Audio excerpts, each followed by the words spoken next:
Hello my dear students, Gayatri Vidya Mandir उच्च माध्यमिक विद्यालय सांचौर जिला जालौर के हमारे इस YouTube चैनल पर आप सभी का फिर से स्वागत है।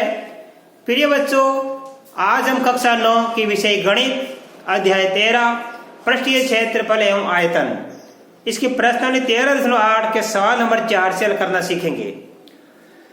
देखो बच्चों, हमारे सवाल नंबर 4 में लिखा है चंद्रमा का व्यास पृथ्वी के व्यास का लगभग 1/4 है।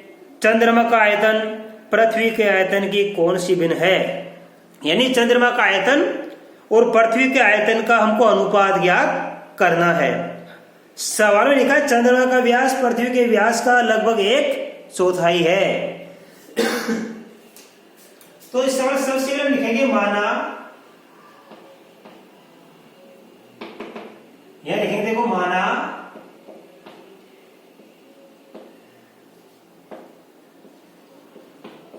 पृथ्वी का व्यास बराबर x। अब क्या लिखा है फिर? चंद्रमा का व्यास,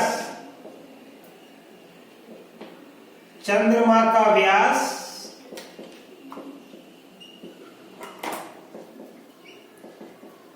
पृथ्वी के व्यास का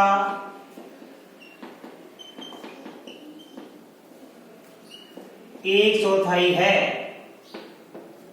इसलिए चंद्रमा का व्यास हो जाएगा बराबर x गुणा 1/4। चूंकि पृथ्वी का व्यास x है और चंद्रमा का व्यास हो जाएगा इस पृथ्वी के व्यास का 1/4 है, 1/4 से गुणा कर देंगे हम x/4। तो देखो पृथ्वी का व्यास कितना है यहाँ पे x, तो मैं यहाँ लिख दूंगा। इसलिए ध्यान देना, इसलिए पृथ्वी की त्रिज्या बराबर हो जाएगी x/2, इसका आधा हो जाएगा। इसलिए चंद्रमा की त्रिज्या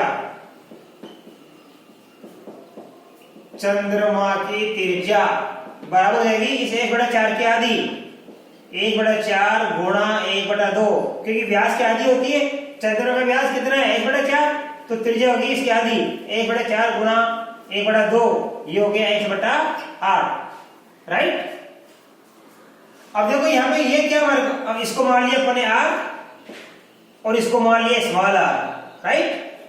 अब हमें क्या ज्ञात करना है कि यहाँ पे चंद्रमा का व्यास और पृथ्वी का व्यास का हमको क्या ज्ञात करना है? चंद्रमा का आयतन और पृथ्वी के आयतन का हमको क्या ज्ञात करना है? अनुपात। अब हमें अनुपात ज्ञात करना है, तो देखो कैसे लिखेंगे? हम लिखेंगे ये क्या, चंद्रमा भी क्या होता है? एक गोला होता है, पृथ्वी भी एक गोला होता है। तो सबसे पहले गोले का आयतन का सूत्र लगा दो, या आप यहां लगा दो कि चंद्रमा का आयतन, हमें अनुपात क्या करना है? अनुपात किसका क्या करना है? चंद्रमा का आयतन बटा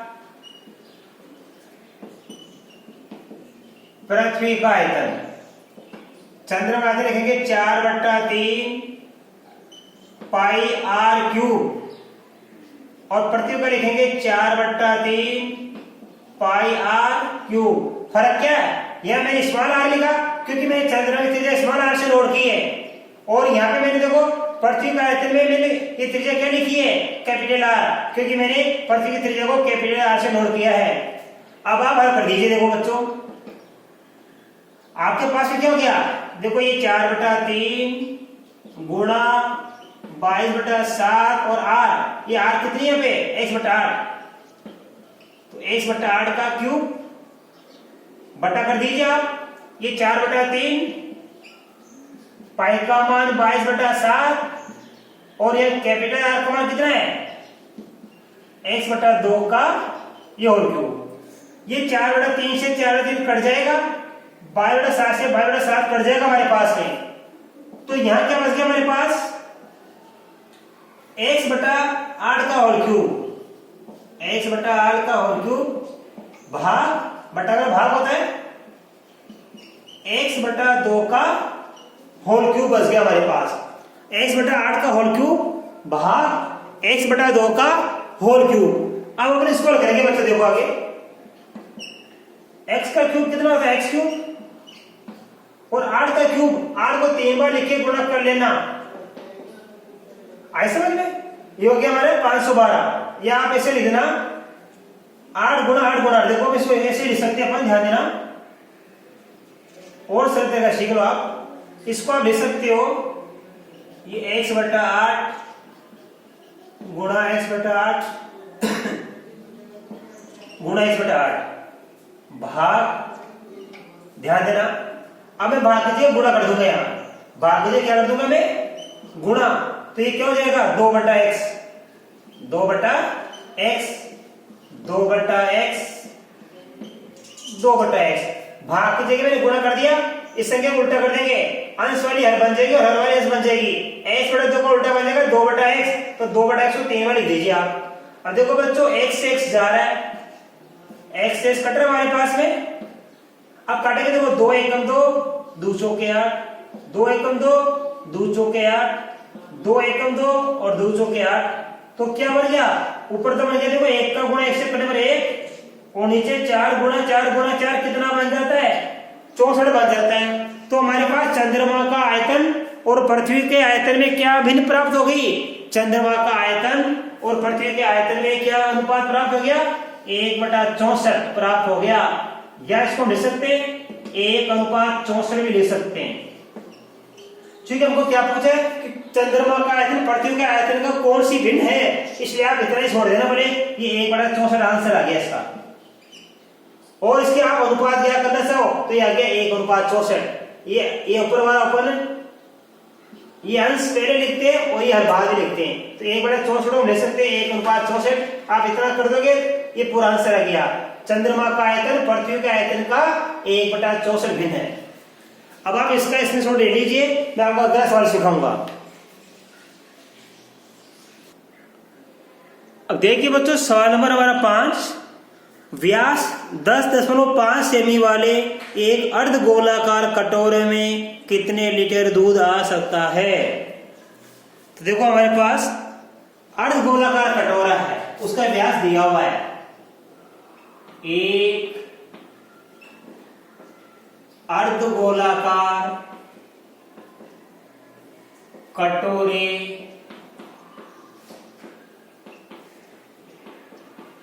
का व्यास दिया है 10.5 सेमी, इसलिए अर्धगोलाकार कटोरे की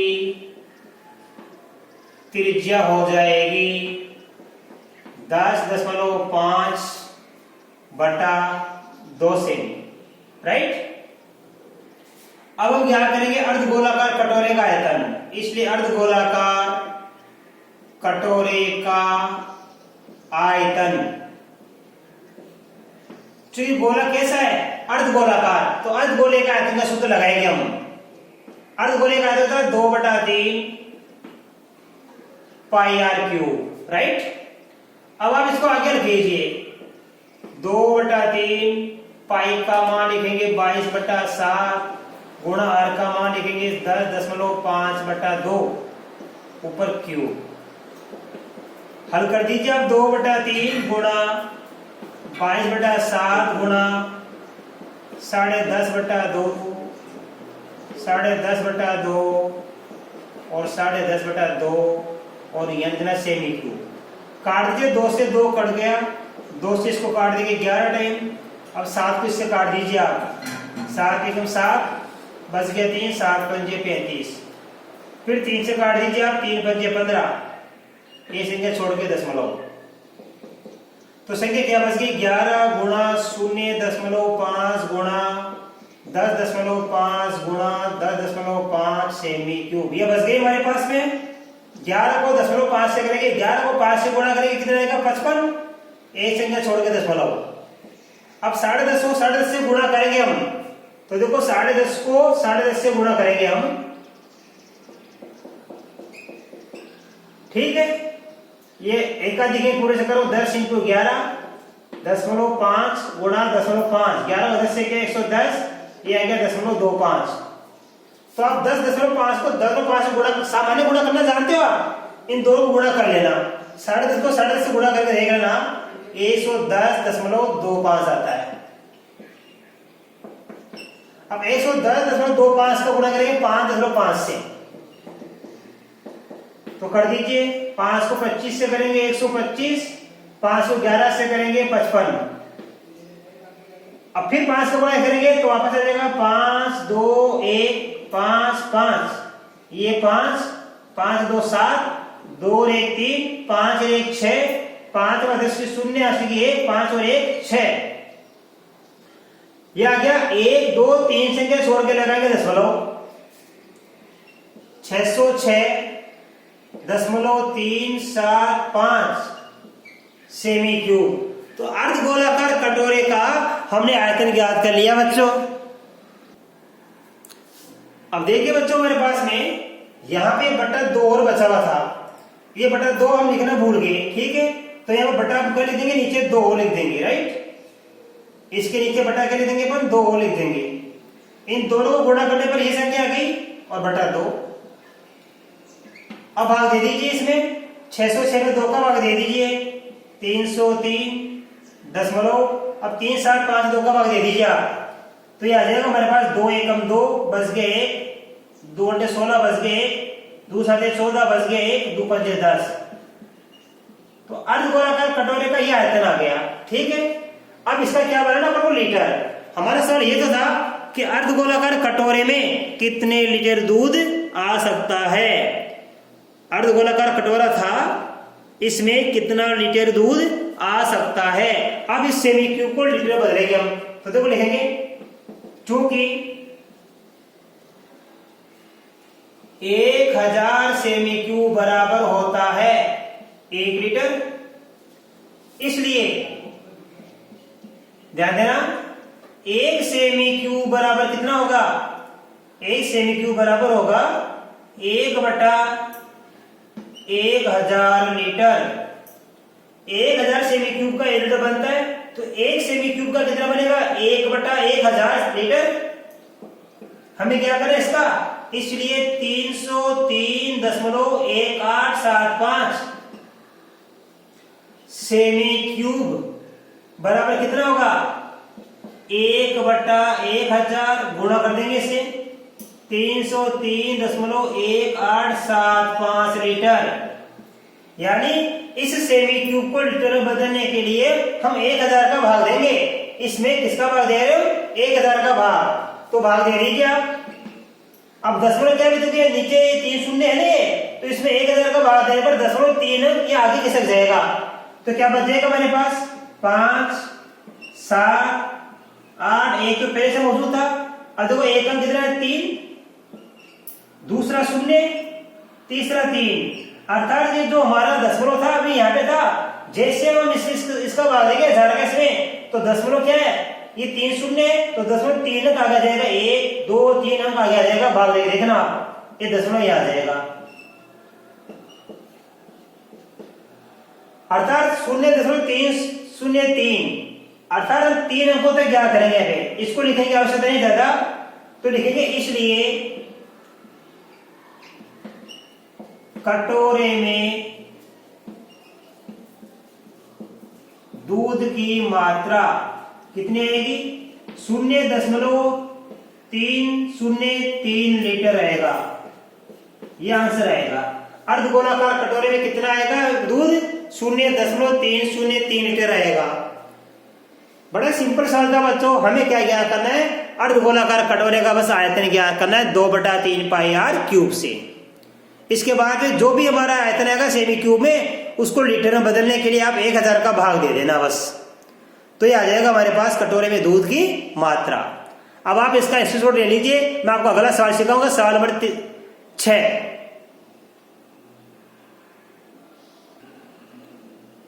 अब देखिए बच्चों सवाल नंबर हमारा 6वां, इसमें लिखा है एक अर्धगोलाकार टंकी 1 सेमी मोटी एक लोहे की चादर से बनी है। यदि इसकी आंतरिक त्रिज्या 1 मीटर है तो इस टंकी के बनाने में लगे लोहे का आयतन ज्ञात कीजिए। बच्चों देखो एक अर्धगोलाकार टंकी है इस प्रकार की,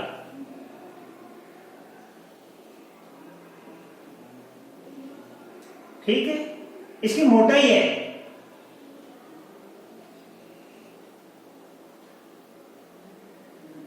ये मोटाई, राइट। ये मोटाई कितनी है ऐसे 1 सेमी। अब देखो आंतरिक त्रिज्या कितनी है 1 मीटर, ये अंदर की, यहां से लेके यहां तक कितनी है 1 मीटर। तो बच्चों यहां से लेके यहां तक ये 1 मीटर इसकी आंतरिक त्रिज्या खोलेगी। अब मैं ये 1 सेमी और जोड़ दूंगा तो ये क्या हो जाएगी इसकी बाहर की त्रिज्या, यानी मोटाई सही है। तो एक अर्धगोलाकार टंकी की मोटाई कितनी है 1 सेमी है बच्चों, राइट।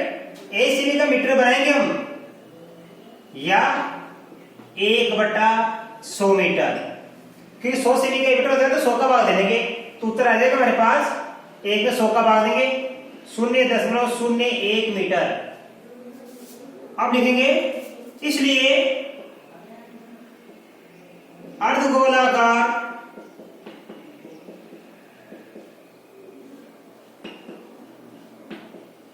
टंकी की बाहरी त्रिज्या, बाहरी का मोटा से बाहरी त्रिज्या, ये कैपिटल आर से कर दूं मैं। कैसे क्या करेंगे, ये जो हमारी आंतरिक त्रिज्या है यहां से लेके यहां तक, इसमें ये हमारी मोटाई जोड़ देंगे हम। ये मोटाई कितनी 1 सेमी, 1 सेमी का मतलब 0.01 मीटर में क्या जोड़ देंगे ये 1 मीटर, तो 1 + 0.01 मीटर, अर्थात हो जाएगा 1 में 0 जोड़ेंगे तो 1.01 मीटर। ये क्या हो गया बाहर की त्रिज्या हो गई, और ये हमारी क्या है यहाँ पे, ये हमारी इसकी आंतरिक त्रिज्या हो गई। अब हमें क्या करने से लगे लोहे का आयतन, इसलिए लिखेंगे टंकी में लगे लोहे का आयतन। कैसे क्या करेंगे ध्यान देना, टंकी का जो बाहर का आयतन है बच्चों ये पूरा, इसमें से ये भीतर का आयतन बढ़ा देंगे, बाहरी आयतन माइनस टंकी का भीतरी आयतन। अब टंकी का बाहर का आयतन कैसे क्या करेंगे, वही 2/3 पाई आर क्यूब से, और भीतर का आयतन कैसे क्या करेंगे 2/3 पाई स्मॉल आर क्यूब से। यह दोनों कॉमन क्या क्या 2/3 पाई, तो अंदर बचेगा capital R cube minus small R cube. इसको अगर कर दीजिए आप, ये 2/3 पाई का मान आ जाएगा 22/7, कैपिटल आर का मान कितना है 1.01 का क्यूब, और स्मॉल आर का मान कितना है 1, ये 1 क्यूब, और यहां इधर मीटर क्यूब। 22 को 2 से गुणा करेंगे 44, 7 को 3 से गुणा करेंगे 21। अब 1.01 को 3 बार लिख के गुणा करेंगे बच्चों, 1.01 को 3 बार लिख के गुणा करेंगे। तो 1.01 को 3 बार लिख के हमने गुणा किया तो हमारा उत्तर आया 1.030 301। 1.030 301, 1.01 को मैंने 3 बार लिख के गुणा किया, आप करके देखना गुणा, तो हमारा उत्तर आएगा 1.030 301। अब देखो माइनस ये 1 क्यूब, 1 क्यूब का मतलब होता है 1, ये मीटर क्यूब। आगे यहां कर लो आप 44/21। अब इसमें से अगर 1 घटाएंगे तो 1 पर से 1 गिरे क्या बच गया 0.0303031 मीटर क्यूब। अब हम क्या करेंगे इस 0.03031 का गुणा करेंगे 44 से, तो देखो मैं 0.03031 का गुणा 44 से करके देख रहा हूं, आप भी करके देखना। तो देखिए इसको 44 से गुणा करने पर आया 0.06348। ध्यान देना हमारे आगे यहाँ पे इसको गुणा करने पर 0.06348 और आया हमारे पास 78095 मीटर क्यूब। ठीक है, अब हम क्या करेंगे यहाँ पे, हम यहाँ पे करेंगे देखो इतना लंबा, तो अब इसमें 21 का भाग देंगे हम इसमें किसका भाग देंगे बच्चों 21 का भाग देंगे।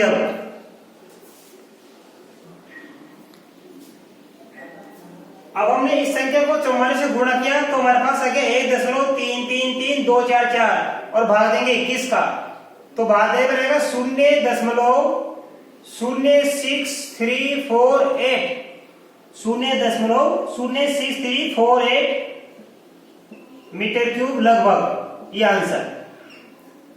तो इस प्रकार बच्चों ध्यान देना, हमारे पास क्या आएगा, टंकी में लगे लोहे का आयतन कितना आएगा 0.06348 मीटर क्यूब आएगा। इस प्रकार बच्चों आज हमने आपको प्रश्न 13.8 के सवाल नंबर 4, 5 और 6 सिखाए और मैं आशा कर सकता हूँ ये तीनों सवाल आपको अच्छी तरह समझ में आए होंगे। इसके आगे के सवाल हम कल के वीडियो में सीखेंगे। धन्यवाद।